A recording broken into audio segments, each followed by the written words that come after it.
Si vous êtes curieux d'en apprendre davantage sur l'islam, de découvrir les bienfaits de cette magnifique religion ou d'explorer des discussions interreligieuses enrichissantes, vous êtes au bon endroit. Abonnez-vous à la chaîne pour ne manquer aucune de nos vidéos inspirantes et éducatives. Assalamu alaikum wa rahmatullahi wa barakatuh. Hayyakum Allah wa bayyakum. Je vais vous raconter une histoire. Wallah, une histoire qui est en réalité choquante. Elle va choquer plus d'un d'entre nous. Et en réalité aussi, à travers cette histoire, il y a un message qui s'adresse à nous et aussi à des personnes qu'on connaît, à des membres de notre famille. Et cette histoire, c'est l'histoire du corps d'une femme qui refuse de rentrer dans sa tombe, qui refuse d'être enterrée. Un cheikh koweïtien nous raconte cette histoire-là. Il nous dit qu'un thanatopracteur, donc celui qui est responsable de laver les morts, il avait une expérience depuis plus de 30 ans. Et en 30 années, il n'avait jamais vu cela. Déjà, il dit, une fois qu'on lui a présenté le corps et qu'il fallait le mettre sur le lit de la mort, pour pouvoir le transporter jusqu'au cimetière, il dit qu'il y avait une odeur nauséabonde, une odeur écœurante qui sortait de ce corps-là. Et il y avait plein de petits signes que ça sentait pas bon. Il y a quelque chose qui n'est pas clair, qui n'est pas normal avec ce défunt. Donc lui, il préfère tout simplement préserver la dignité et l'honneur de ce défunt-là. Il ne préfère pas se prononcer ni de faire des remarques. Donc le corps, il est transporté avec un groupe de personnes jusqu'à qu'ils arrivent au cimetière. Au cimetière, là-bas, le fossoyeur, celui qui est responsable de creuser la tombe, attend déjà ce corps-là. Donc le corps est posé à côté de la tombe. Donc maintenant, il va falloir, la dernière étape est de prendre le corps et de le faire glisser doucement jusqu'à le faire entrer dans sa tombe. Et généralement, on commence avec le pied. Donc ils essayent de porter le pied, impossible.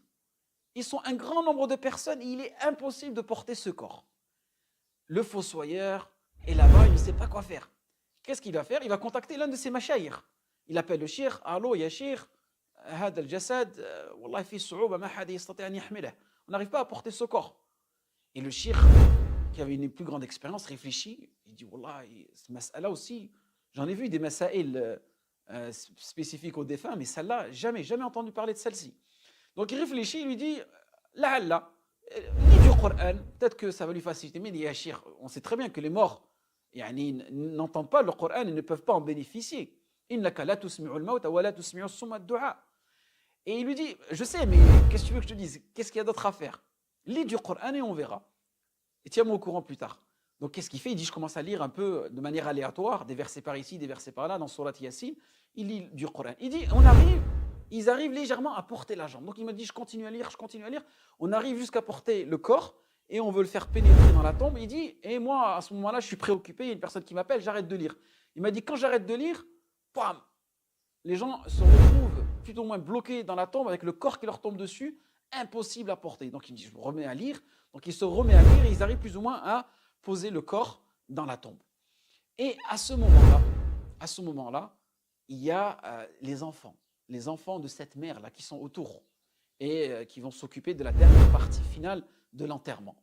Et ces enfants-là vont dire au cheikh, ya cheikh, s'il te plaît, ne dis rien. Ne parle pas de cette histoire-là. N'en parle à personne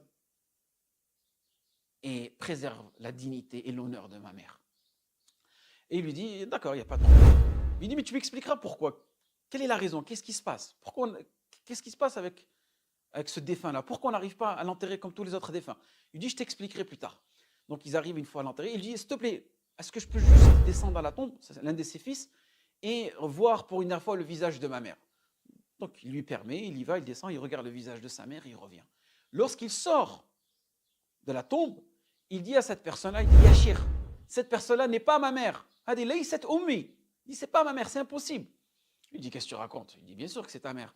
L'état civil, on a tout vérifié, le nom, tout match. C'est ta mère.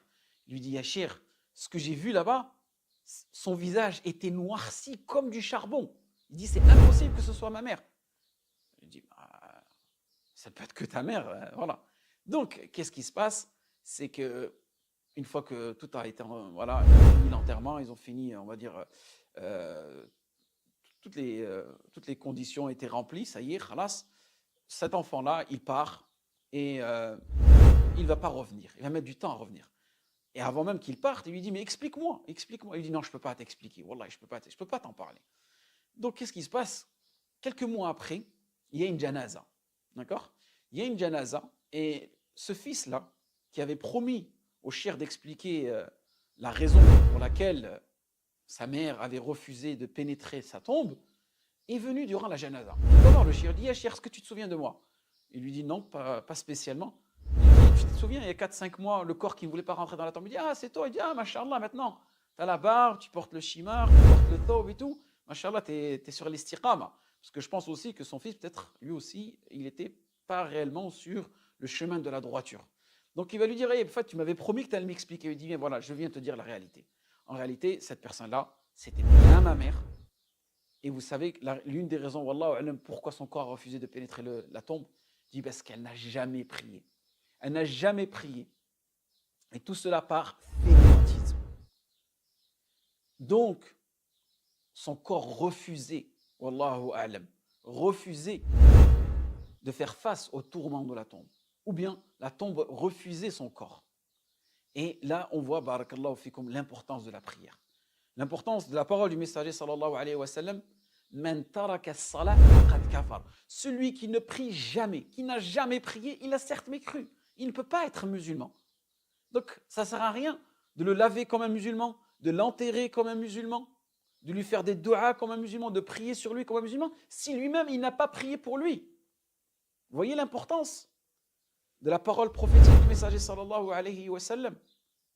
Et même, Cheikh Uthaymin, rahmatullah, lorsqu'il lui a été questionné concernant cela, il a dit que si vous connaissez un membre de votre personne qui n'a jamais prié, ça ne sert à rien. Ça ne sert à rien de le ramener à la mosquée, ça ne sert à rien de lui faire le roussoul. Peut-être qu'on va dire: ouais, mais on est dur, ça peut être ton père, ça peut être ta mère. Je sais que ça peut être difficile, mais c'est la réalité. Et en réalité, réfléchir de cette façon-là, ça va plus, on va dire, inciter les gens à avoir ce discours-là, celui qui ne prie pas est mécrant, inciter les gens à faire la tauba et à prier. Alors que lorsque la personne, tu peux dire: oui, mais c'est bon, tu pourras rattraper tes prières, celui qui ne prie pas par fainéantisme, mais qu'au fond de son cœur, il aimerait bien prier, il n'est pas kafir, ça crée quoi? Ça crée du laxisme. En vérité, c'est une tolérance excessive qui n'est pas un bienfait pour nous, mais qui est un mal pour nous. Vous voyez? Donc là, on voit l'importance, barakallahu fikum, de propager la parole du messager, sallallahu alayhi wa sallam, dans ce type de mawqif, dans ce type de sujet juridique. Et que, en réalité, t'as beau te cacher, t'as beau renier la parole d'Allah subhanahu wa ta'ala, un jour ou l'autre, il faudra que tu fasses face à cette désobéissance. On demande à Allah subhanahu wa ta'ala qu'il nous préserve.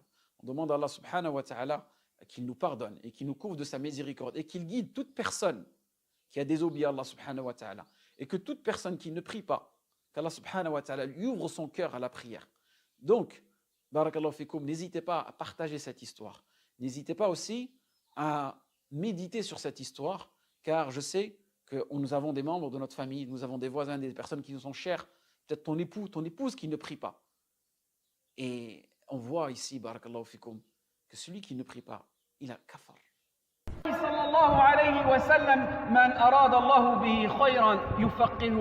Que la paix et la bénédiction d'Allah soient sur notre bien-aimé prophète Muhammad.